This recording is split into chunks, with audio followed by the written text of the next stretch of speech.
hardly the sort of cross-country conditions our athletes are used to. Very warm and sunny, and it'll be a fast course. Difficult in the team event, particularly in the men's event, where the Ethiopians have dominated this event for the past 4 years, winning it very easily. Now, against them, the Portuguese think they have a crack squad, and we think the Americans look pretty good. So that means that none of the British teams could be in the medals as far as the team events are concerned. However, at individual level, it's another affair. Steve Jones of Wales has come on since his third place last year to become the world's fastest ever marathon runner. He'll want to be out in front. So too will David Lewis, who's got a sprint finish and has had a marvellous season, winning our national. Now, against them, of course, there's Carlos Lopez, the winner last year, the Olympic marathon champion, 20,000 cheering him on. He could bring Portugal home to a magnificent victory.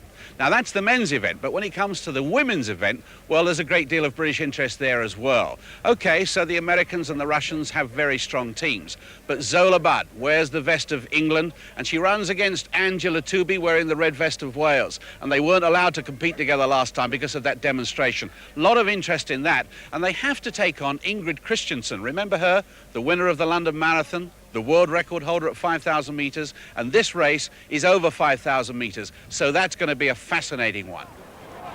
28 countries represented in this women's race, 145 runners, a race over 5,000 metres. Zola Budd right at the start, but barefooted on the right there in the all-white of England. And she's been pushed to the front by the other English girls. They don't want her to get trampled. There's the Americans. The Welsh girls there, Angela Tooby, the Scots girls are there, Irish line up, the West Germans. So England right at the far end, Zola Budd in the front of that phalanx of English runners. Zola Budd wearing 5.73, Mary Cotton 5.74, Paula Fudge 5.75, then Jill Rothwell 5.76, Marina Sami 5.77.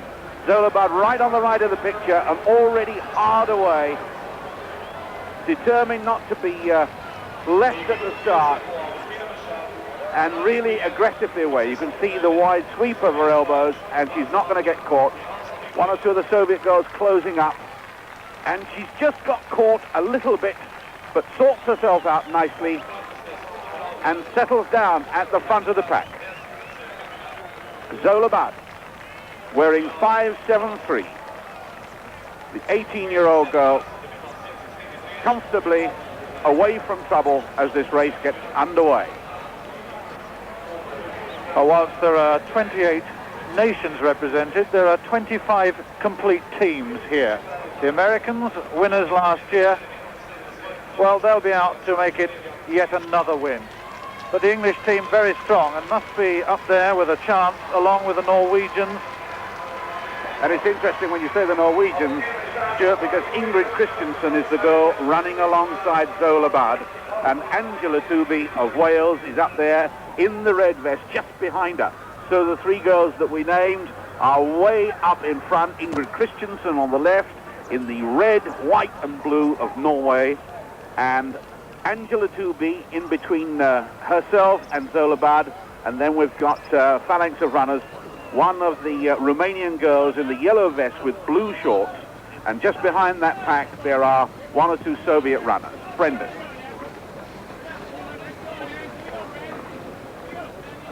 Well, I thought Zola Budd did very well to get clear of that bunch, because you can see the massive runners, they're all spread over only about 5 or 6 seconds there. So Zola knew she had to get out in front and try and get away from the problems of that we've seen her experience in the past, both on the track and on the country, and she did very well to do that. Right next to her, though, is the person I think is the major threat in this race, Ingrid Christensen. She's had a haircut since we last saw her in the London Marathon.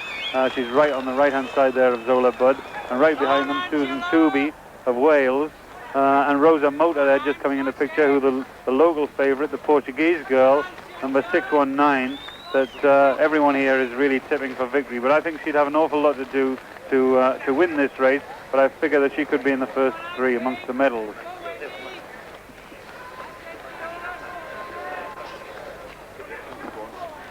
Well, the distance overall, 2 laps of 2,230 metres, and they're just moving past 1,000 metres. That's the kilometre mark. Zola Budd there, you see, still leading, and there's a break now, and these four well away from the rest of the field.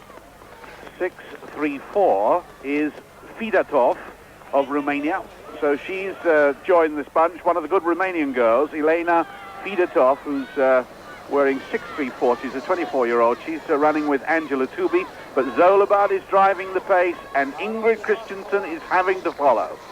So Zolabad, a determined front runner and not afraid of this World Championship field, knows that there are sprinters in the field, knows that her own pace, she likes to run at over 5,000 meters, is an evenly balanced one, but we expected Angela Tubi to be way up in the front. There's one of the man-made hills, but look at this. Zolabad is really running away from the field at the moment.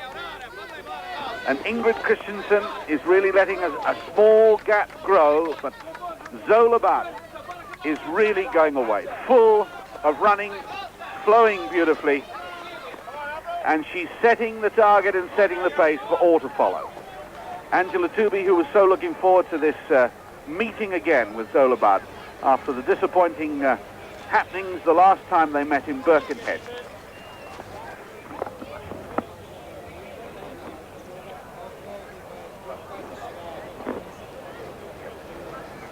Whilst the field begins to stretch out, it's quite clear that the Soviet team is doing well. As one would expect, they have a wealth of depth of experience, and whilst the one or two individuals out front are creating their own personal impression, it is the Russians at this stage who are winning the team event, but still a long way to go.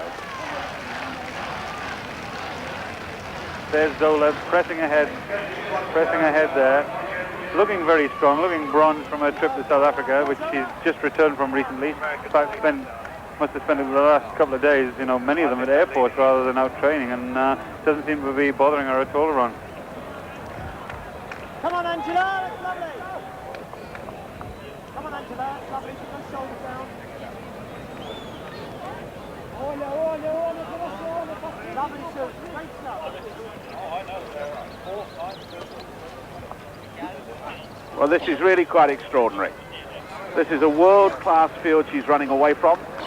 It's true that Marichica Puica or Greta Weitz, who have dominated the individual victories over the last 8 years, are not in the race. But what she's doing at the moment to Ingrid Christensen and Angela Tubi is quite remarkable. If there was ever any doubt, at 18 years of age, whether she's yet matured into a senior athlete, all those doubts are being dispelled at this moment. Well, whilst Zolabad leads on the individual count, the United States are leading the team race, and it'll be their third win in succession if they're successful. Romania in second with 93. England are in third with 148. So the other English girls moving slowly towards the front group. But you can see one or two silver-vested American girls in there. And that's the bunching formation that's creating them the number one team at the moment.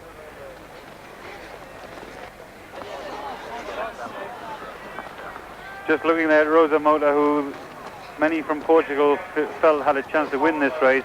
She herself didn't really think she could. And in second place there, Ingrid Christensen, who as we see has had a haircut since we last saw her run in London.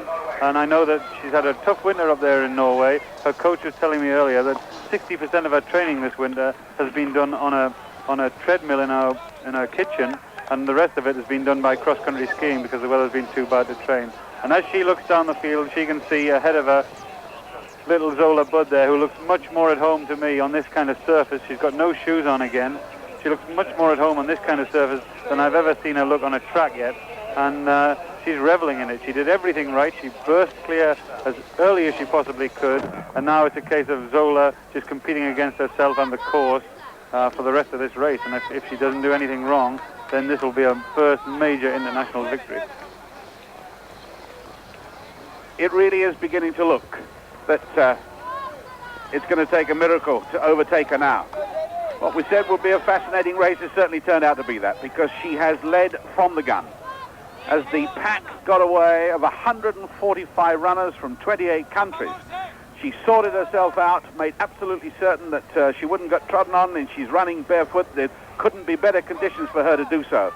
And This 18-year-old who looks that much younger, it gives the impression of shyness. She's only 5 feet 2.5, is really quite a tough character. And she's shown that character in this race. It is, by any standards, a world-class field. And she's run away from it. Her coach, Peter Labuschagne, the South African born and bred, has nurtured this young lady at 18. The sort of training that she's been doing and the sort of course that she's got is ideally suited to her. Remember that her best distance is 5,000 meters. This is the distance of this race. She prefers not the muddy conditions, but the flat conditions. This is a very fast racetrack indeed. This is a girl who hasn't missed a day's training through injury in 5 years. She trains, as Brendan Foster was saying, at altitude. That's a considerable advantage. But her hometown of Bloemfontein in South Africa is at altitude. And she showed already on the British scene when she won the Southern Counties Cross Country Championship this season that she has tremendous talent over this discipline. She was robbed of a chance to win the National, the battle between her and Angela Tooby that was long awaited at Birkenhead recently, when that race was interrupted very sadly. She was beaten over 10,000 meters by our world champion Wendy Sly in what was a marvelous road race. But this is her distance, and this may be her medium. And she really is running away and dominating the race from start to finish. Her character has been tested in the past once or twice, Brendan. The race she had with Chris Benning and Christina Boxer over 2,000 meters when she set that world mark, that was a real test of character. That was when she had people almost rubbing shoulders with her. But this again is a test of character, surely, running away on her own. Romania's now got 4. Well, to come to a race like this, where she's not got any experience of this type of racing, and to have Ingrid Christiansen so far behind her at this point in the race, I think is totally impressive. And I mean, I've never seen her look more at ease on any surface than I've seen her this afternoon. This distance is probably more to her liking than other distances we've seen her run on the track. I know she imagines the future at very much longer distances, including the marathon. So finally, she'll dispel any argument about her ability, because previously she's only had good times. This is the first time we've ever seen her land a major championship. And what a championship it is, a world championship. And what a margin of victory it will be for Zola Bard. There's Ingrid Christiansen, and really she's being caught by those. Ingrid Christiansen has paid the price for attempting to go with Zola Bard. Zola Bard is looking stronger as the race goes on. The distance suits her admirably. The 10,000 will rise to her as she comes within 200 yards, maybe 150 yards of the finish now. And she's never been headed by a world-class field of 145 runners. If there were any doubts about whether she could survive in senior competition at 5,000 meters, well, those doubts have been dispelled. Her lead now, as she comes to the finish line, is 150 meters or so. That's a cracking time just outside 15 minutes. She's had a marvelous reception, and indeed it's an American girl that looks as though she's battling for second place. There's a Romanian girl, and the Romanians have got a team. 5:43 is Kathy Branter of the United States. She overtook the Norwegian girl as she ran in. Ingrid Christensen's going to have to make do with third after a brave, brave battle. And then it's Romania leading a very good team charge. And there's Cornelia Berkey is up there, I think, for Switzerland. The Soviet girls beginning to show. One New Zealander, another American in the picture. Romania, and it will be Romania that contests the team title. But all around the stand, the buzz is about Zola Bard.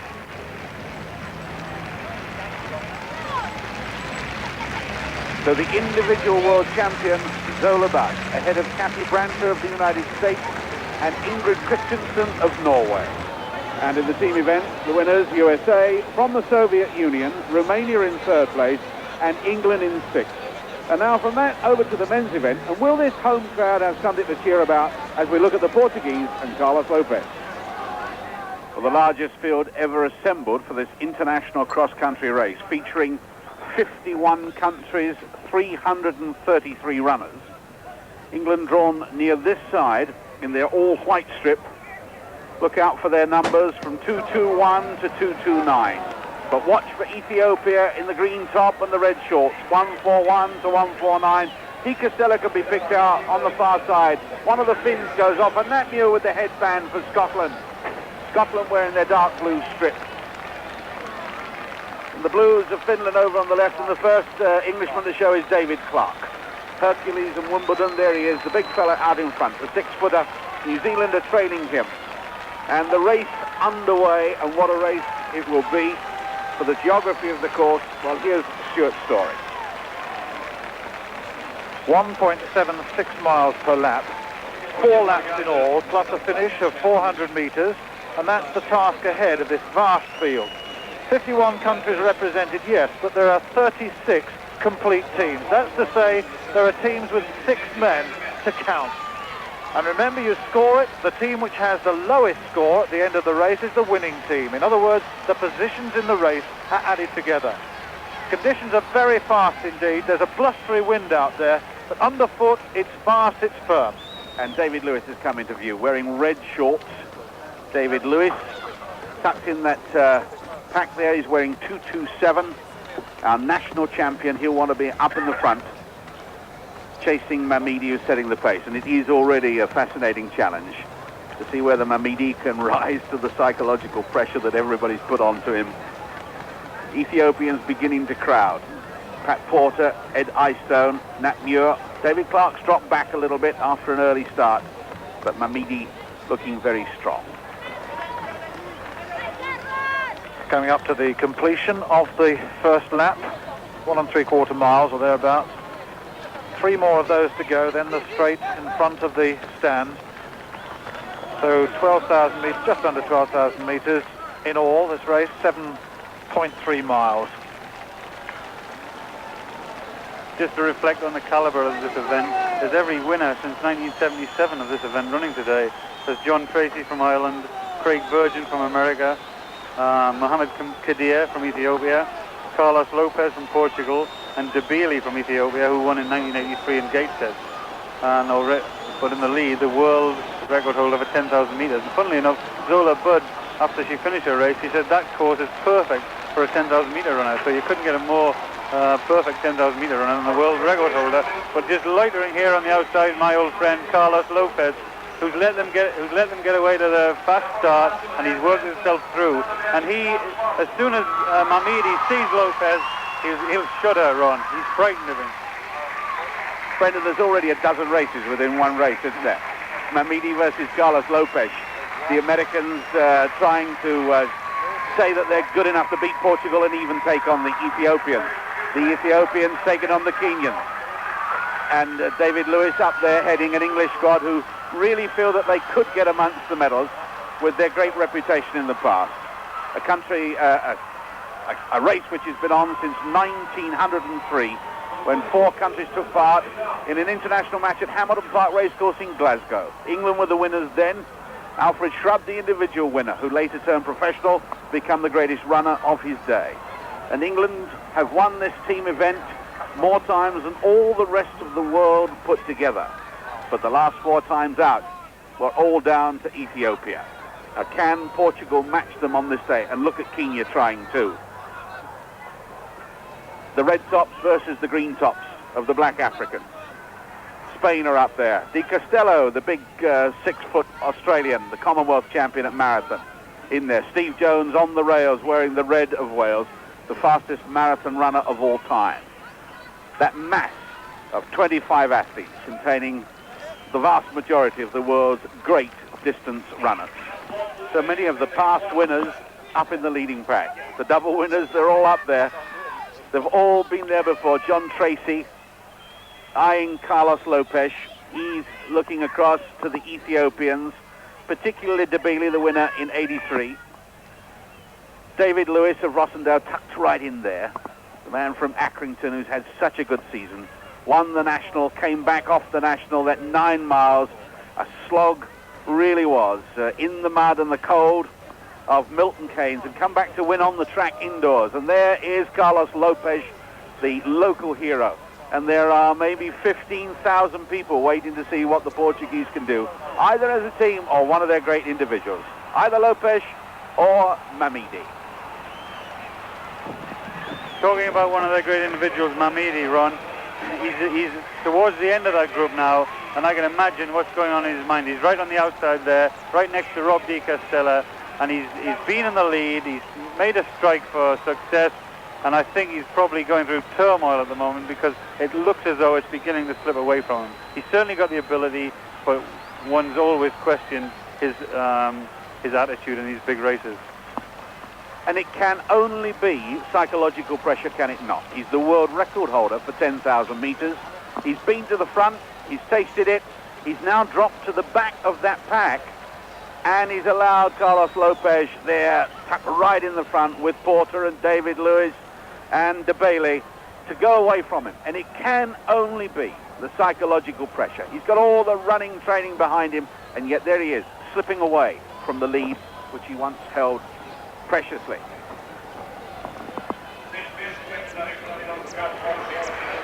They've completed 2 laps now and the straight, and it's a very, very fast pace indeed. We've been saying that right along. The conditions are good, and they're taking full advantage of it. 3.52 miles after those 2 laps.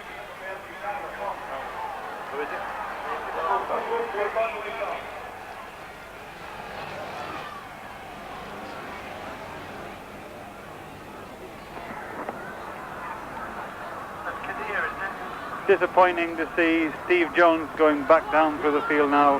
Ron, I thought he could have done something today, and equally Dave Clark, because I thought Dave Clark would be in the first 10, but he's falling off the back. And that big group there, Dave Lewis is I think our only representative in there. So Dave's been the one in form, indoors, on the road, and on the cross country, winning the national in fantastic style. And so maybe we're going to have to rely on David, and I hope he can just gather himself in amongst that group to do something over the last half a mile or mile even.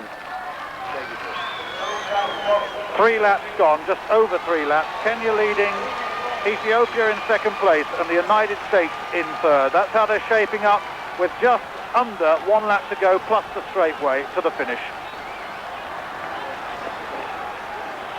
Kipkoech from Kenya, from Carlos Alberto de Jesus Lopez. 38 last month. What a noise there'll be if he brings it home today. He's been threatening to retire. Married man with a couple of children. He's had the most marvellous couple of years, the last couple of years. There he is, the Olympic champion.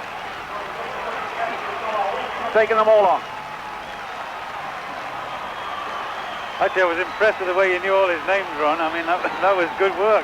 I was talking to one of the journalists last night, and he was saying that Carlos Lopez, alongside the great Eusebio, are the 2 great sporting heroes that Portugal's ever had. And if Carlos was able to go and win this today, he would probably just edge ahead of the great Eusebio. Well, he's looking good, I've got to say. He knows he hasn't got a sprint finish. Remember the great race he had with Tim Hutchins last year on those Meadowlands racetrack in New York on a similar course, nice and flat. He knew that Tim Hutchins, and what a sad state of affairs that he's not here, but Tim's chosen to race elsewhere. He's down under, getting ready for the track season. But Lopez had to get away at about this time of the race from Hutchins, because Hutchins has a sprint finish. Incidentally, David Lewis has a sprint finish. John Treacy has a sprint finish. Some of those Ethiopians and Kenyans will have a sprint finish. The Americans just dropping back, but David Lewis is still in with the leading pack. Hurler has got a sprint finish. And knowing this, shortly Lopez will have to go away. And he's beginning to open it up now. He knows it, the crowd know it, the rest of the athletes in that pack know it. Lopez has got to set off on that lonely vigil fairly soon. Well, Ronnie's already putting them under pressure, and that group all of a sudden is now down to about 5 of them, and there's Carlos Lopez, 3 Ethiopians and a Kenyan, and they're pulling away from David Lewis in 6th place there. So he must have accelerated on that back straight. He certainly has become positive about the thing, and he's made his mind up that if he's going to make a great effort to win it, he's going to make them hurt, and if he doesn't win it, the guy who beats him will know he's been in a race.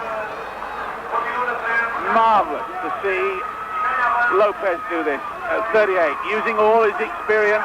There's the Ethiopians. They've got to follow. Balcha, Bulti, De Bailey. They've got to follow. David Lewis must dig into his resources now for his moment of glory. But at 38, it's all Carlos Lopez doing it exactly right. Mamidi, his challenge burned out and fizzled, and maybe the Portuguese challenge has gone for the team event, because certainly the Ethiopians, the Kenyans, and the Americans are ahead of them now. So it's down to one man. Portugal's lone gold medalist in Los Angeles. He had a hero's welcome home then. He would have an incredible hero's welcome if he made it here. He may well retire soon. He's always been, as Brenda was saying, the great rival to Mamidi. But on big occasions, there's only one super athlete, and that is Lopez, the man who leads now. Coming up to the 10,000 metre mark in this last lap. Well, Ron, he finished second in the Portuguese Championships, and I think he did that deliberately in order to get the pressure off himself and onto Mamidi, because he was concerned about Mamidi because he knows his ability. But in 1966, he made his first appearance in the World Cross Country Championship, and here he is in 1985 at 38 years old, and we can hear the crowd are now starting to go crazy. This is the way he runs. This is the way he loves to run, and those Ethiopians will certainly be suffering. But Carlos himself, he's under pressure, but he's putting himself under pressure. This may be his last brave effort in any major event, and he'll know it, and he'll know how important it is to try and win this one. Indeed he will. He's done everything absolutely right. And he must be thinking now that having won the Olympic title, he'll be the first man to win the IAAF cross-country title 3 times.